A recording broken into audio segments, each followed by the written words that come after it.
Alexandra Eala win that? The crowd are on their feet. Eala barely has the energy to get to the net to congratulate her opponent. We have a massive development breaking straight out of Melbourne Park right now. Novak Djokovic has just issued a commentary regarding Alex Eala that has effectively frozen the entire tennis world in its tracks. It is common knowledge that the Serbinator does not hand out compliments like candy. So, when the undisputed greatest of all time publicly tagged her as a bona fide superstar during his latest presser, it was far more than just standard media training fluff. That specific moment acted as the ultimate seal of approval from a living legend, a high-profile endorsement that threatens to completely alter the arc of her career and skyrocket her status overnight. Make sure you stick around as we break down exactly what the 24-time major champion stated word for word and analyze why his specific insights hold substantially more gravity than your average pundit's take. But before we get into the nitty-gritty of Djokovic's remarks, I need to hear from you in the comments section below. Let us rewind the clock slightly and set the stage so you understand exactly how this conversation sparked off down under at the first Grand Slam of the year. It all started while Novak was holding court during a standard post-match press conference, when a reporter asked him to reflect on how the Australian Open has shifted and morphed over the 2 decades he has been dominating these hard courts. On paper, it sounded like a run-of-the-mill legacy question, the type of soft inquiry athletes usually brush off with a canned response while looking at their watches. The media was fishing for his take on the record-shattering crowds, the overwhelming corporate branding, and the rising chorus of voices claiming the event has lost its soul to commercialism and uncomfortable congestion. Alex Eala, that's been a talk, and which is understandable. There's some players coming from respective countries, like she's coming from Philippines, which is now a big deal. She's been the biggest ever, tennis player from that country, which is a big country, and there's a big interest. So things like that happen. I mean, it's you could argue that it was, maybe a poor schedule, and maybe they could schedule him on a bigger court. Yes, but again, she's so young and she's just coming through. So. And obviously the first couple rounds, the schedule is so packed, the big courts with big names, it's difficult. It's not easy to manage that. But again, it's a good problem to have, to be honest. Let's just imagine if there's a lack of people coming, or that stands are empty. That's a bigger problem. Most players would have mumbled a safe public relations statement about growing the game, but the 24-time major winner decided to get philosophical and drop some serious wisdom on the gathered reporters. Djokovic took the wheel and steered the entire narrative down a road nobody expected, effectively shutting down the complainers with a heavy dose of perspective. He argued that whining about packed stadiums is the definition of a luxury problem, noting that every tournament director from Paris to New York prays for sold-out signs and crushed attendance records. It is the holy grail of event management. Then he dropped the mic with this thought: there are far darker nightmares for a Grand Slam to endure than the logistical headache of managing a few thousand overly passionate fans clamoring for a view. That is vintage Novak right there, delivering the kind of high-level insight you only accumulate after sitting on the throne of men's tennis for nearly 2 decades. This guy has been around long enough to remember when the Happy Slam was actually struggling for space, back when they had to beg a local footy club for extra room just so the world's best players could stretch their hamstrings. He shared a specific throwback story about using a dusty gymnasium across the road belonging to a professional Australian rules football team because the actual tennis venue did not have enough square footage to accommodate the athletes. He even cracked a joke at his own expense, initially fluffing the lines by naming Essendon before correcting himself to Collingwood, and quickly apologized to the locals since he knows full well that messing up footy allegiances in Melbourne is a dangerous game. But the underlying point he was hammering home is that the Australian Open has undergone a metamorphosis that is nothing short of miraculous over the years. It has graduated from a tournament scraping by on borrowed turf to a gargantuan global festival boasting retractable roofs, cutting-edge recovery labs, and the kind of 5-star luxury that spoils players rotten. This massive expansion should not be looked at with cynicism or viewed as a betrayal of the sport's humble traditional roots. On the contrary, it is undeniable proof that tennis is booming and capturing more eyeballs than ever before, and that line of thinking brought him smoothly back to the specific case of Alex Eala. He highlighted the exact moment where the system failed, scheduling her match on a shoebox-sized outer court, which naturally led to thousands of desperate supporters nearly tearing down the fences to get a glimpse of their idol. Djokovic confirmed that the chaotic footage was not just viral online. It has been the main buzz inside the player lounges and locker rooms, and for very good reason. The physical infrastructure was pushed to the brink of failure, and the logistical plan completely disintegrated under the sheer humanity of the crowd, resulting in a scene of absolute unadulterated bedlam. However, here is the crucial takeaway from his statement. Novak refused to label this as a disaster or a damning failure on the part of the tournament organizers. Instead, he framed that frenzy as concrete evidence of a massive cultural tidal wave crashing through the world of tennis, right now in the year 2026. While he admitted that they probably should have read the tea leaves better and bumped her to a show court, the real story is not the scheduling error. It is the driving force behind why that mob materialized in the first place. Alex Eala is not just out there hitting yellow fuzzy balls for personal glory. She is carrying the flag for a nation of more than 110 million people who have been starving for a legitimate global sporting hero. So, when a titan like Djokovic explicitly uses the word superstar, do not make the mistake of thinking it is just a throwaway line to appease the press.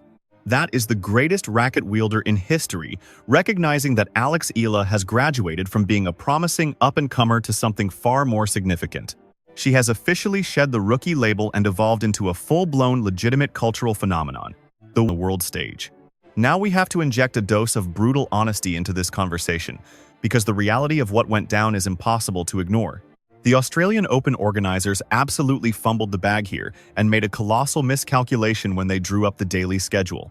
They took a player backed by a population of 110 million fanatics and stuck her on a court that holds maybe a few hundred people max. What in the world did they think was going to happen? Did they seriously expect the Filipino community to just sit quietly and watch the live scores on their phones instead of trying to witness history with their own eyes? The fact that this situation turned into a genuine security risk just proves how wildly disconnected some tournament officials are from the rapidly shifting demographics of modern tennis fandom. It appears the tournament directors are still clinging to a severely antiquated playbook, operating under the misguided delusion that the only box office attractions capable of generating dangerous overcrowding are the legendary veterans hailing from the West. However, the undeniable reality of the 2026 season is shattering that illusion, proving that tennis is globalizing at a breakneck speed that our current stadium infrastructure is woefully unprepared for, and Alex Eala stands as the undeniable testament to this massive tectonic shift. The legendary Novak Djokovic actually hit the nail right on the head during his recent media availability, eloquently breaking down the incredibly precarious tightrope walk between handling sheer, unbridled bedlam and trying to maintain a premium standard for the spectator experience. He saw the absolute pandemonium swirling around Eala with his own eyes and immediately recognized it for what it was: a high-definition preview of exactly what the future landscape of professional tennis is going to look like. We are witnessing entirely new markets, bursting open hungry fan bases, materializing seemingly out of thin air, and the beautiful, chaotic energy that explodes when those deeply passionate supporters flood the tournament grounds. The conventional rigid algorithms used for scheduling matches and assigning courts are woefully inadequate to manage the kind of overwhelming cultural tidal wave that a phenomenon like Eala brings to the table in this modern era.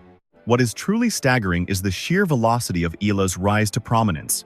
Whereas this sport historically prefers to slow burn its icons over the course of a decade, her explosion into this stratosphere of fame happened practically overnight.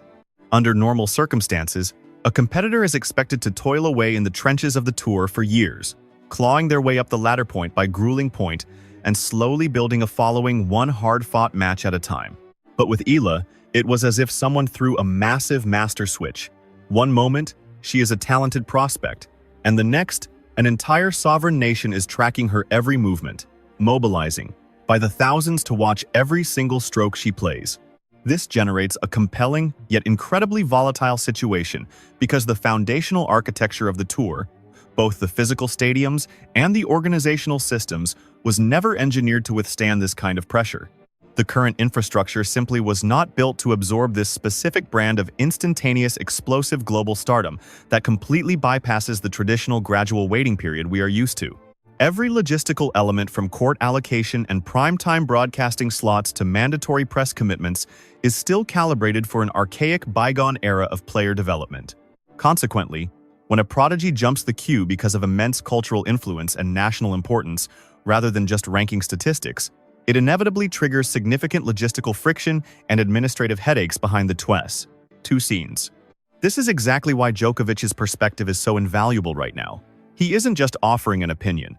He is speaking as someone who has walked this exact road and knows precisely the burden of carrying an entire country's hopes on his shoulders. Even though Serbia might not rival the Philippines when it comes to raw population metrics, the crushing intensity and the suffocating weight of national expectation are fundamentally the same. When he characterizes that level of extreme celebrity as a golden prison, he is communicating a profound personal truth born from decades of living inside that very bubble. He comprehends better than perhaps anyone else alive that the same tsunami of public adoration that lifts you up can just as easily drown you if you don't build a mental fortress to withstand it. For a rising star like Eala, who is still finding her footing at the elite professional level, that pressure is nothing short of astronomical. She isn't just out there trying to convert breakpoints. She is simultaneously shouldering the immense emotional investment of millions of her countrymen who interpret her victories on the court as their own personal triumphs in the real world. That represents an entirely different stratosphere of psychological weight compared to what the average 20-year-old competitor deals with. The riotous scene at her match was far beyond casual sports enthusiasm. We are talking about die-hard loyalists who crossed oceans, drained their life savings, and fought through claustrophobic crowds just to catch a fleeting glimpse of their national hero in person. Let's be perfectly clear, they weren't necessarily there to analyze the intricacies of her backhand. They showed up to witness the living embodiment of their culture and history making waves on the global stage. That specific type of energy turns a standard sleepy preliminary round match into a headline-dominating spectacle that completely steals the thunder from the action happening on the main show courts. Djokovic fully grasped the magnitude of this shift, and instead of complaining about the disorder, he actually embraced it, arguing that this kind of mania is unavoidable when the sport finally outgrows its old boundaries. The first week of a Grand Slam is always a logistical puzzle with tight schedules, but the Eala effect has revealed just how complex and difficult that puzzle has become in the year 2026. It serves as a stark reminder that the variables have shifted. We are no longer just slotting matches into a timetable, we are managing massive, unpredictable migrations of human beings. Fan engagement in the modern era has evolved way beyond checking rankings or counting trophies. It is now deeply anchored in cultural identity and fierce, unyielding national pride. When the undisputed greatest player of all time publicly throws his weight behind a surging talent like this, it achieves two incredibly powerful objectives for her trajectory. Firstly, it completely validates the hysteria. Cynics might try to brush off the crowds as irrational nationalism, but when Novak himself labels you a bona fide superstar, that debate is effectively over. That is the ultimate seal of approval from a legend who knows exactly what it takes to operate at the absolute zenith of competitive tennis. Secondly, his endorsement functions as a protective shield, guarding her against the inevitable skepticism and critical scrutiny that always trails such a rapid meteoric rise to fame. There will always be naysayers claiming the attention is undeserved or premature, arguing she hasn't filled her trophy cabinet enough to justify this level of media circus. But Djokovic effectively silences those detractors by declaring the hype to be real, signaling to the entire tennis ecosystem that it needs to adapt to this new reality because it isn't going away. The contrast between the hyper-modern, high-tech Australian Open of 2026 and the gritty tournament environment where Djokovic made his debut is nothing short of mind-blowing. He looked back fondly on the days of using borrowed gym facilities and sharing makeshift ice baths with local football players, scenarios that seem ancient compared to the luxury of today. Now the event boasts futuristic recovery labs and world-class amenities, a total transformation fueled by massive financial injection over the years. That evolution only happened because the powers that be made a conscious decision to invest heavily in the product, aggressively expanding the game's global footprint. Yet with that massive expansion comes complex new headaches, such as how to manage a player whose cultural gravitational pull far exceeds the capacity of their assigned court. Djokovic's broader philosophy that he would vastly prefer overflowing chaotic arenas to sterile empty stadiums is a lesson that every tournament director needs to commit to memory. The absolute worst destiny that can befall a professional league is not chaos or overcrowding, but rather silence, indifference, and apathy. If the general public doesn't care enough to show up at the turnstiles, the sport is effectively dead in the water no matter how pristine the facilities might be. The fact that we have thousands of people physically fighting to squeeze into a peripheral side court to watch a young Filipina star is exactly the good problem that tennis desperately needs. It signals that the sport is successfully crashing into untapped markets and capturing the hearts of demographics that previously had zero interest in picking up a racket. That right there is the secret formula for securing long-term sustainability and ensuring the sport continues to thrive well into the next decade and beyond. Yes, it creates massive logistical nightmares and security challenges in the short term, but those are simply the growing pains of a booming sport, and the solution is simple. We just have to build bigger stages. In the high-stakes world of professional tennis, there is one absolute truth that resonates above the rest. Authenticity is impossible to fake. You can throw millions at a problem, but you cannot buy heart, and you certainly cannot manufacture the electric atmosphere of a crowd that truly cares. This brings us to the elephant in the room, a pressing inquiry that is currently shaking the foundations of the tour. Is the establishment ready? For decades, we have seen the same nations dominate, operating like a VIP section with a strict guest list, but the status quo is cracking under pressure. That old narrative has been completely shredded. We are witnessing an explosion of talent from non-traditional powerhouses, specifically looking at the Philippines. These athletes are bringing an army of fans who bring a different kind of volume. They are loud, passionate, and they do not follow the silent etiquette of the country club era. The ball is now firmly in the court of the tournament directors. They face a critical crossroads. Will they adapt their operations to embrace this surging reality, or will they fail to read the room? Will they continue the mistake of scheduling marquee draws on court 13, only to act surprised when the facility becomes overcrowded and chaotic? It is a logistical nightmare of their own making, and the fans are noticing. Let us be perfectly clear. The mania following Alex Eala is not just a trend, it is the definitive case study for the sport's expansion as we move deep into the 2026 season. How the tour handles her popularity will dictate the success of their global strategy. If the executives can manage this balancing act, embracing these explosive new markets without alienating the traditionalists, we are looking at a potential renaissance for tennis that could last a decade. However, if they dismiss these players as passing fads or logistical headaches rather than the future of the franchise, they are committing a strategic blunder that will damage the brand for a generation. The legendary Novak Djokovic has weighed in, and his verdict leaves no room for interpretation. He identifies Eala as a pillar of the future, not a flash in the pan or a marketing gimmick. Listen to his tone. There was no patronizing pat on the head. He spoke to her as a peer, a fellow warrior, stepping onto the battlefield, acknowledging her rightful place in the arena. When the man with the most Grand Slam titles in history speaks, the world listens. He could easily defend the old guard, but instead he is championing the new wave. This endorsement is massive. This proves Djokovic is not just a master of the court, but a visionary who understands exactly where the industry is trending and knows that stagnation is the enemy of progress.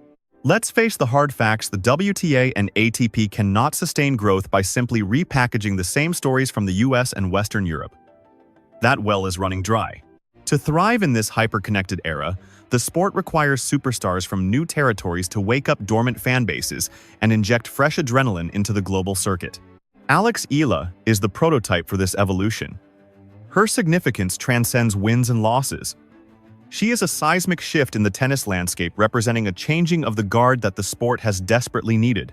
As we progress through the 2026 calendar, the suspense is going to be palpable. All eyes are glued to her progress to see if she can carry the hopes of a nation and transform from a prospect into the heavy hitter everyone expects.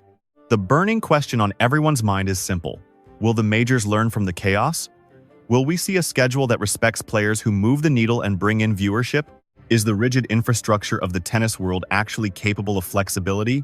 Or will they shut the door on this brave new era of international superstardom? Or will the boardroom suits stick to outdated formulas that ignore the demographic realities of the 21st century, potentially alienating the very fans they need to attract? Fortunately, having Djokovic in her corner provides Eala with a massive safety net.